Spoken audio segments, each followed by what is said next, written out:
55 میلیون نفر در سطح جهان دچار زوال عقل هستند و با توجه به زیاد شدن طول عمر انسان‌ها این عدد بیشتر هم میشه. من توی این ویدیو میخوام یک ورزش ساده بهتون معرفی کنم که با انجامش به اندازه 6 دقیقه در طول هفته بتونید قدرت ذهنتون رو بالاتر ببرید و احتمال بروز زوال عقل رو خیلی پایین بیارید. پس توی ادامه ویدیو با من همراه باشید.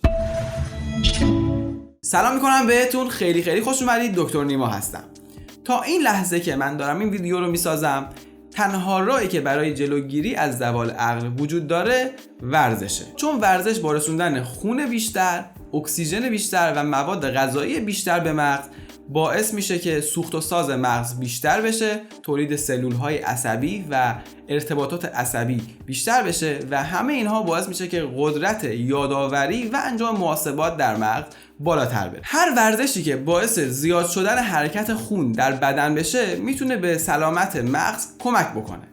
اما ما دنبال ورزشی هستیم که ساده ترین باشه، انجامش خیلی راحت باشه و هر جایی بشه انجامش داد، نیاز به وسیله خاصی نداشته باشه و بیشترین تاثیر رو در کمترین زمان هم بذاره. چون اگه بخوایم رو راست باشیم، خیلی از ما هیچ ورزشی نمی‌کنیم، چه برسه که بخوایم روزانه نیم ساعت یا 1 ساعت پیاده‌روی یا 2 داشته باشیم. یک آقایی به نام پروفسور دامیان بیلی اومده تأثیرات ورزش‌های مختلف رو روی خونرسانی به مغز بررسی کرده. طبق تحقیقات این دوستمون، ورزشی که باعث بشه ضربان قلب ما به 100 عدد در دقیقه برسه میتونه 20% خون بیشتری رو به مغز برسونه.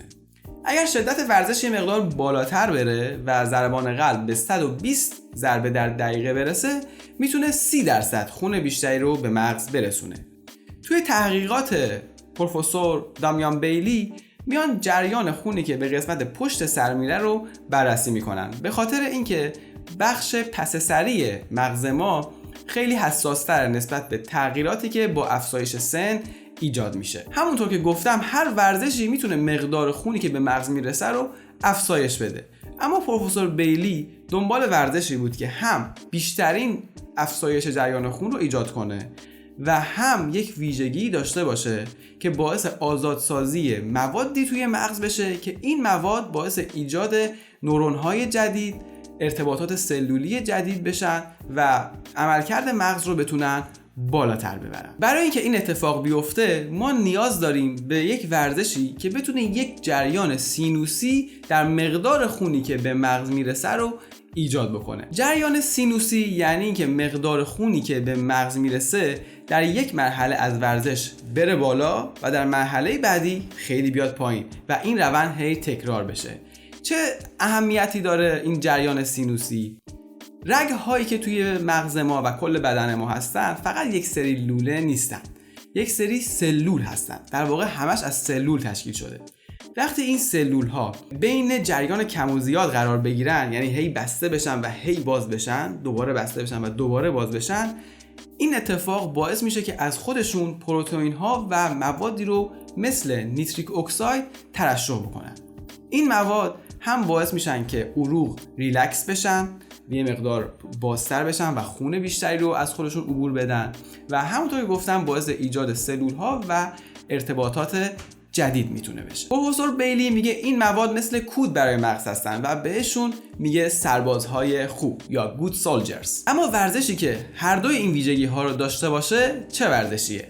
شاید براتون جالب باشه، اما این حرکت ورزشی اسکاته. حرکت ورزشی اسکات طبق محاسباتی که دکتر بیلی انجام داده و روی انسان‌ها آزمایشش کرده، اولا میتونن 45% خونی که به مغز میرسه رو افزایش بدن. دوما به خاطر نحوه حرکت که انجام میشه، یعنی نشستن و بلند شدن و این تغییراتی که در وضعیت سر انجام میشه و تأثیری که جاذبه ایجاد میکنه، باعث میشه که اون ریتم سینوسی در حرکت جریان خون به مغز اتفاق بیفته.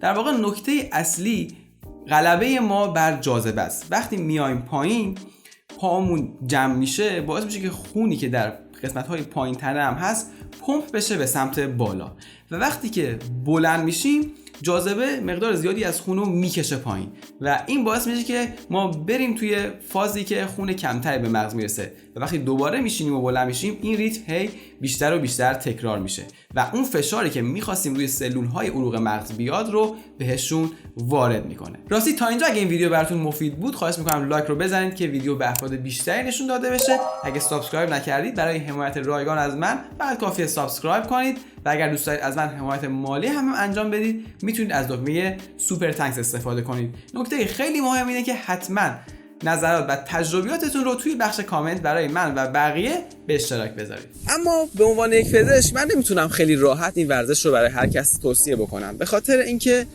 این ورزش میتونه باعث درد گرفتن قسمت جلوی زانو در خیلی از افراد بشه، حتی افراد جوان. به علاوه اون خیلی هستن که سن و سالشون بالاتر یا اضافه وزن دارن، باز انجام این حرکت هم میتونه خیلی برای زانو دردناک باشه، هم میتونه باعث دردهای در ناحیه کمر، لگن و مچ پا هم بشه. اما یه خوبی که این ورزش داره اینه که کاملا میشه شدتش رو تغییر داد و برای هر شخص متناسبش کرد. یعنی چطوری؟ مثلا میشه شما این رو با یک وزنه انجام بدید. حالا تنها وزنه که من توی پارک پیدا کردم این سنگه، ولی شما با هر وزنه‌ای مثل یک آب معدنی، 2 تا آب معدنی با توجه به توانایی خودتون یک وزنه انتخاب کنید و حرکت رو انجام بدید. این باعث فشار بیشتر میشه. اما اگه ما میخوایم فشارش رو کمتر بکنیم چه کارهایی رو میتونیم انجام بدیم؟ یکی از اونها را که من خیلی توصیه میکنم افرادی که جوانتر هستن این کار رو انجام بدن اینه که فقط تا 45 درجه اسکات رو انجام بدن. یعنی به جای اینکه 90 درجه و کامل بشینن اینو 45 درجه نگه دارن. با انجام حرکت اسکوات به این روش هم اون تاثیر افزایش ضربان قلب و افزایش جریان خونی که به مغز میرسه اتفاق میفته، همین که اون نکته مثبتی که ناشی از تغییر جاذبه روی سر بود هم این رو خواهیم داشت. اما از این آسان‌تر هم میشه. برای کسایی که مسن‌تر هستن فقط کافیه این حرکت رو به این صورت انجام بدن. همین حرکت باعث اون تغییر سینوسی میشه که ما توی امواج مغزیمون برای آزادسازی موادی که میتونن رشد سلول ها و ارتباطات جدید رو تشکیل بدن برای رسیدن به اون هدف کافیه. پس 3 روش انجامش رو داشتیم. تازه تأثیر این افزایش جریان خون و این ریتم سینوسی فقط هم مربوط به پیشگیری از زوال عقل نمیشه و شدت بروز سکته های مغزی رو هم میتونه به شدت کم بکنه، چون همین گشاد شدن عروق، تغییر ریتم سینوسی و افزایش جریان خون میتونه اون پلاک هایی که عروق مغز رو تنگ کردن و ممکنه هر لحظه بگیرن و باعث آسیب به بخش از مغز بشن رو باز میکنه و خون رسانی رو به اون نواحی بیشتر میکنه. حالا ما چقدر باید این ورزش رو انجام بدیم؟ طبق تحقیقات تیم پروفسور بیلی فقط 3 دقیقه انجامش به صورت 1 روز در میون هم میتونه تاثیرات خیلی خوب این ورزش رو برای مغز ایجاد بکنه. پس توصیه میکنم که هر روز یا 1 روز در میون بین 3 تا 5 دقیقه این تمرین اسکات رو انجام بدید. اما آیا راهی هست که تاثیرات این ورزش رو بیشتر هم بکنیم؟ پروفسور بیلی میگه اگر میخواید تاثیرات این حرکت روی سلامت مغزتون به نور و علانور برسه باید یک فعالیت ذهنی هم در کنارش انجام بدید، چون این فعالیت ذهنی باعث تحریک بیشتر سلول ها و نورون های مغز میشه. حالا این فعالیت ذهنی چی باید باشه؟ حل کردن پازل میتونه باشه، اما از اون اگه بخواید ساده تر هم کاری انجام بدید، دیدن تلویزیون، خواندن یک کتاب حین انجام حرکت، گوش دادن به یک پادکست، حتی گوش دادن به یک موزیک هم میتونه باعث افزایش فعالیت مغزیمون بشه. پس فقط کافیه یک هندزفری بذارید، یک آهنگ که 3 تا 5 دقیقه است انتخاب کنید و شروع کنید به انجام حرکات. خودم دارم به این قضیه فکر میکنم که یک برنامه تو اینستاگرام بذاریم و با همین تمرینات رو انجام بدیم که اگر دوست دارید اتفاق بیفته توی بخش کامنت ها به من بگید. امیدوارم که این ویدیو بهتون کمک کنه. مرسی که نگاه کردید و برای دوستاتون هم بفرستید. خدا نگهدار.